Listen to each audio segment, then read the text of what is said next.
Pattern में क्या ये दिखाई देता है कि जो रूलिंग पार्टी होती है वो ये कहती है कि सदन की व्यवस्था के हिसाब से कामकाज चलना चाहिए, और जो विपक्ष में होता है उसका आचरण हमेशा से ये रहा है क्या सत्ता और विपक्ष का मिजाज ऐसा ही रहा है क्या? जरा ये भी समझने की कोशिश करेंगे, और इसके लिए आप चलते हैं सापरा साहब के पास। पहले आदर्श आपके कौन है, अरुण जेटली और सुषमा जी?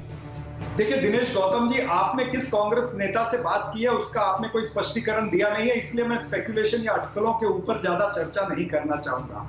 लेकिन आज सवाल यह है कि जिन लोगों ने देश की तरक्की रोक रखी है वो संसद के कामकाज को रोकने का इल्जाम जो है वो कांग्रेस पार्टी पर लगा रहे हैं, लेकिन ये नहीं बता रहे कि वो उनकी हठधर्मी कब खत्म होगी, उनका अहंकार क्यों नहीं खत्म हुआ।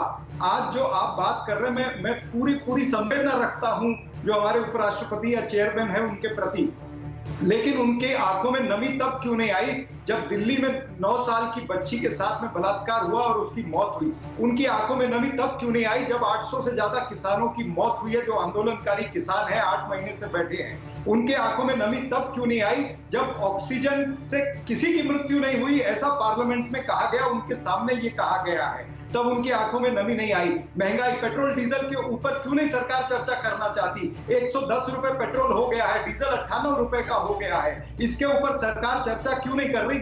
सरकार लोगों की पॉकेट मार रही है, ये न तेरी न मेरी, ये लुटेरी सरकार है, लोगों को लूट रही है, और इस लूट के सामने उनकी आंखों में नमी क्यों नहीं आई? ये प्रश्न उनसे पूछने चाहिए। जब पूरे देश के अंदर इतना हाहाकार मचा हुआ है, विपक्ष जब अपने प्रश्न पूछना चाहता है पटल के ऊपर, तो उस पटल को चलने क्यों नहीं दिया? और अब 2 दिन बाकी थे, ये 2 दिन बाकी थे तो ये 2 दिन में ये सारी चर्चाएं कर लेते। क्यों इन्होंने 2 दिन पहले संसद को बंद किया? इनके बिल पास हो गए, इन्होंने संसद को बंद कर दिया, बचे हुए 2 दिन के अंदर ये चर्चाएं कर लेते, जो बची हुई चर्चाएं, चाहे किसान का मुद्दा हो, पेगासस का मुद्दा हो। राजिता जी, थोड़ा तो इसमें इस रिव्यू की जरूरत है।